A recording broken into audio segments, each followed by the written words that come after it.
Du mercredi 17 au vendredi 19 juin 2026, les acteurs des filières en diversification du pôle de développement agricole PDA7 se sont réunis dans le cadre de la première session du cadre de concertation et de synergie entre les acteurs des différentes filières. Organisée par l'Agence territoriale de développement agricole ATDA7, cette rencontre vise à évaluer à mi-parcours les activités mises en œuvre dans le cadre du plan de campagne agricole 2026-2027. Elle a pour objectif d'apprécier les progrès réalisés, d'identifier les contraintes rencontrées sur le terrain et de proposer des solutions adaptées afin d'améliorer les performances des filières concernées au niveau du PDA7. Au niveau du pôle 7, à part les filières prioritaires que sont l'ananas, l'aquaculture et les œufs de consommation, toutes les autres filières sont regroupées dans les filières en diversification. Donc il est de bon ton qu'à un stade donné de la mise en œuvre des activités du plan de campagne, les acteurs de cette filière se regroupent pour faire le point à mi-parcours des activités qui ont été réalisées sur ces différentes filières.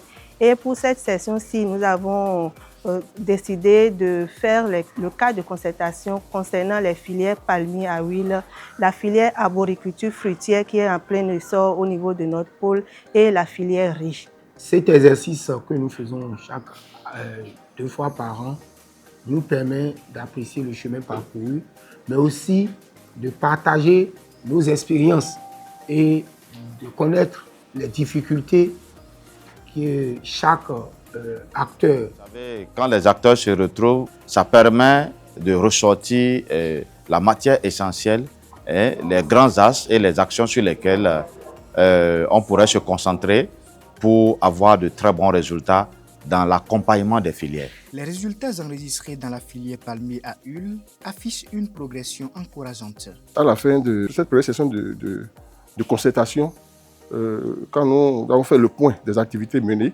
et par rapport aux activités entièrement menées, nous sommes actuellement à 33%. Et les activités partiellement menées, nous sommes à 36%. Et les activités qui n'ont pas été abordées sont évaluées à 31%. Pour ce qui est des trois filières que sont la mangue, la papaye et les agrumes, regroupées au sein de l'arboriculture fruitière, le taux d'exécution des activités présente un résultat globalement satisfaisant. Au niveau de ces trois filières, si nous prenons la mangue, c'est une filière qui est en baisse de production au niveau de notre pôle. Ce n'est pas trop cultivé à cause des difficultés liées aux attaques de mouches de fruits.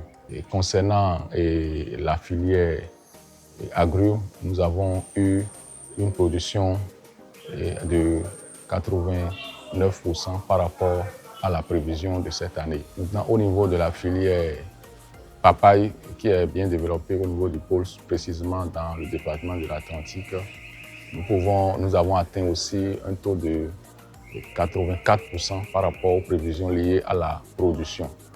Les activités à mi-parcours ainsi que les difficultés rencontrées dans la filière riz ont également été examinées dans ce cadre de concertation. On retient de cette session qu'on a un regard un peu global sur tous les résultats des interventions des différents acteurs, les partenaires d'intervention, les acteurs directs, les organisations paysannes et les unités de transformation qui sont dans le pôle.